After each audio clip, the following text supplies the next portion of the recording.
Hello guys, good morning. நான் தான் நான் உங்கள் Muhammad. Welcome to AMM trading FFA. நம்ம சேனலை தொடர்ந்து சப்போர்ட் பண்ணுற அனைத்து நல்ல உலகம் நன்றி. இதே ஆதரவு எப்போ கொடுப்பேன் நம்புகிறேன். ஸோ இன்றைக்கி 21 ஜூலை மண்டே. ஸோ நாளைக்கு எக்ஸ்பைரி இல்லையா சென்செக்ஸுக்கு. ஸோ அதை பார்க்குறது முன்னாடி வழக்கம் போல் குளோபல் கியூஸ் என்னன்னு பார்த்துட்டு அதுக்கப்புறம் அப்படியே சென்செக்ஸ் நிஃப்டியோட வீடியோ முடிச்சுக்கலாம். நம்ம வீடியோக்குள்ளே போகலாம். ஃபஸ்ட்டு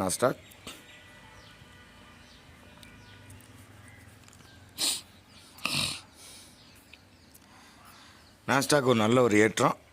22,950க்கு மேலே இருக்க வரைக்கும் பஞ்சாயத்து இல்லை அப்படிங்கிறத பதிவு பண்ணியிருந்தோம் ஒரு 2 நாளைக்கு முன்னாடியும். அதே மாதிரி நியூட்ரல் வித் பாசிட்டிவ் தான் கொடுத்துருந்தோம். அதேபடி தான் பர்ஃபெக்டாக வெள்ளிக்கிழமையும் வந்து அடித்து முடிச்சிருக்காங்க. ஸோ இன்றைக்கி மண்டே.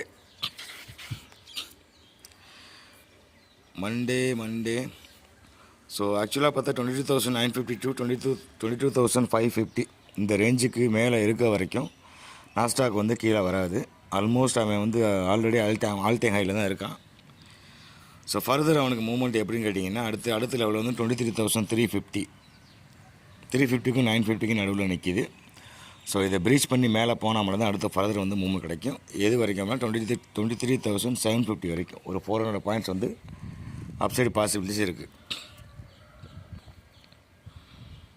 டவ் ஜோன்ஸ் பாவம் அதே ஃப்ளாக் பேட்டர்னு அப்படியே இறங்கிட்டு தான் வர்றாங்க.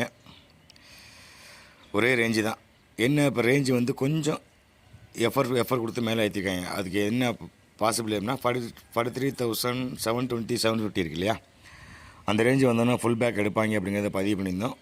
கரெக்டாக ஃபுல் பேக் எடுத்து மேல் நோக்கி போனவங்க அந்த 44,625 அந்த ரேஞ்சுக்கு மேலே போக முடியல. தெரியுதா? ஏன்னா அவனுக்கு ஆல் டைம் ஹை வந்து 45,000 அந்த 91 தான் பக்கத்தில் இருக்குது ஆல் டைம் ஹை. ஸோ அந்த ரேஞ்சுக்கிட்ட நிற்கிது வண்டி.